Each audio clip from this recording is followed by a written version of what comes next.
السلام علیکم ورحمۃ اللہ وبرکاتہ۔ بسم اللہ الرحمن الرحیم۔ تو آج کی اس ویڈیو میں ہم یہ جانیں گے کہ آخر زمین پر جنت بنانے والا کون تھا۔ احقاف قوم عاد کا مسکن تھا۔ عربی میں ریت کے اونچے اور لمبے ٹیلوں کو حقف کہا جاتا ہے۔ احقاف حقف کی جمع ہے اور یوں اس کا مطلب ہوتا ہے ریت کے اونچے اور لمبے ٹیلوں کی زمین۔ یہ علاقہ یمن اور عمان کے درمیان بکھرا ہوا تھا۔ قوم عاد یہاں 8,500 سال قبل آباد تھی۔ اللہ تعالیٰ نے انہیں ہر سبز کھیتیاں بھی دے رکھی تھیں، جانور بھی، پانی بھی اور وافر خوراک بھی۔ نعمتوں کی اس فراوانی نے انہیں بھٹکا دیا، وہ اللہ تعالیٰ کے باغی ہو گئے۔ ہدایت کے لیے حضرت ہود علیہ السلام کو بھجوایا گیا، وہ انہیں تبلیغ کرنے لگے، لیکن عاد ان کا مذاق اڑانے لگے، وہ شرک سے پیچھے ہٹنے کے لیے راضی نہ ہوئے۔ شداد اس قوم کا بادشاہ تھا، یہ 2 بھائی تھے، شدید اور شداد۔ شداد پہلے بادشاہ بنا، وہ فوت ہوا تو شداد نے اقتدار سنبھال لیا۔ شداد جو کہ ایک وسیع سلطنت کا حکمران تھا۔ شداد کی حکومت یمن سے عراق اور بعض روایات کے مطابق ایران تک پھیلی ہوئی تھی۔ حضرت ہود علیہ السلام نے شداد کو سمجھانے کی کوشش کی، لیکن اس کا دل بند تھا۔ حضرت ہود علیہ السلام اور شداد کے درمیان مکالمہ ہوا۔ شداد نے حضرت ہود علیہ السلام سے پوچھا، میں اگر ایمان لے آؤں تو مجھے کیا فائدہ ہوگا؟ حضرت ہود علیہ السلام نے فرمایا، تم پر جنت حلال ہو جائے گی۔ شداد نے پوچھا، جنت کیا ہے؟ حضرت ہود علیہ السلام نے اسے جنت کا نقشہ بتایا۔ شداد نے دعویٰ کر دیا کہ یہ کوئی بڑی بات نہیں ہے، نعوذ باللہ، میں بھی جنت بنا سکتا ہوں۔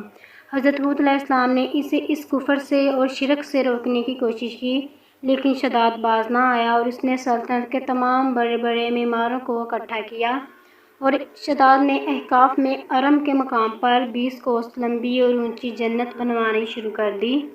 جنت کو سونے اور چاندی کی اینٹوں سے تعمیر کیا گیا اور اس جنت میں جواہرات بھی لٹکائے گئے۔ جب شداد اپنی اس جنت میں پہنچا، وہ جنت کے دروازے پر پہنچا، گھوڑے سے نیچے اترنے لگا۔ ابھی شداد کا ایک پاؤں زمین پر اور دوسرا گھوڑے کی رکاب پر تھا کہ ملک الموت آ گیا۔ شداد نے اس سے صرف جنت میں قدم رکھنے کی مہلت مانگی، لیکن فرشتے کا جواب تھا، اللہ تعالیٰ کا حکم ہے کہ میں تمہیں تمہاری جنت میں قدم نہ رکھنے دوں۔ وہ بہت گر گڑایا، لیکن ملک الموت نے اس کی جان قبض کر لی اور شداد زمین پر دوسرا قدم نہ رکھ سکا۔ شداد کی موت کے بعد حضرت جبرائیل امین نے چینخ ماری اور شداد کی پوری جنت زمین میں دھنس کر غائب ہو گئی۔ شداد کا انجام قوم عاد کے لیے کافی تھا، لیکن جب انسان کی عقل پر غرور کا پردہ پڑتا ہے تو شداد ہو یا شدید، ایسے کسی کا انجام دکھائی نہیں دیتا۔ حضرت ہود علیہ السلام قوم کو شداد کا انجام بتا بتا کر ڈراتے رہے، لیکن عاد نہ مانے، یہاں تک کہ وہ مایوس ہو گئے۔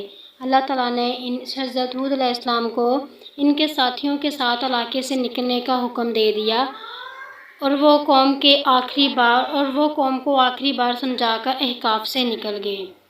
حضرت ہود علیہ السلام کے وہاں سے نکلنے کے بعد اللہ تعالیٰ نے عاد قوم پر خوفناک آندھیاں مسلط کر دیں۔ وہ آندھیاں 7 راتیں اور 7 دن چلتی رہیں، یہاں تک کہ پوری قوم اپنے بلند ستونوں اور سونے اور چاندی کی عمارتوں سمیت زمین میں دفن ہو گئی۔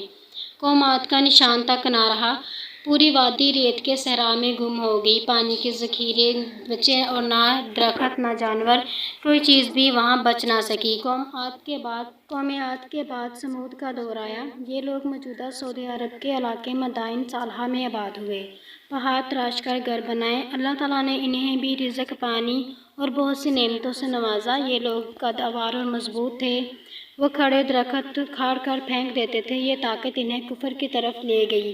اللہ تعالیٰ نے ہدایت کے لیے حضرت صالح علیہ السلام بھجوائے، وہ انہیں سمجھاتے رہے، لیکن وہ بھی باز نہ آئے۔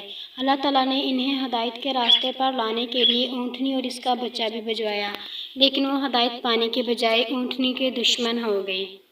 انہوں نے ایک دن اونٹنی پر حملہ کر کے اسے قتل کر دیا۔ اونٹنی کا بچہ دوڑ کر پہاڑ کی طرف دوڑا، پہاڑ شق ہوا اور وہ اس میں گم ہو گیا۔ یہ واقعہ قوم سمود کی تباہی کا باعث بنا۔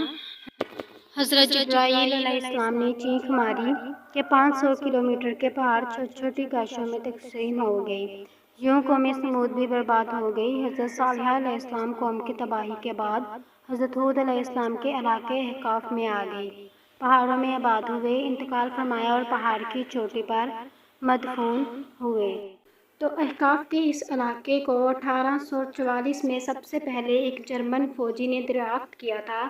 اس کا کہنا تھا کہ علاقے کی ریت باریک صفوف کی طرح تھی اور یہ ریت اتنی باریک تھی کہ اگر اس میں کوئی چیز گر جاتی تو وہ چند لمحوں میں زمین میں دھنس کر رہ جاتی تھی۔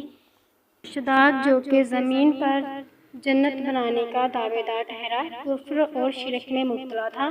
اللہ سے ہماری دعا ہے کہ ہم کفر و شرک سے محفوظ رہیں، آمین ثم آمین۔ تو آپ کو ہماری ویڈیو کیسی لگی ہمیں کمنٹس باکس میں لازمی بتائیے گا۔ ہمارے چینل کو سبسکرائب کر لیں تاکہ آپ کو مزید انفارمیٹیو ویڈیوز مل سکیں۔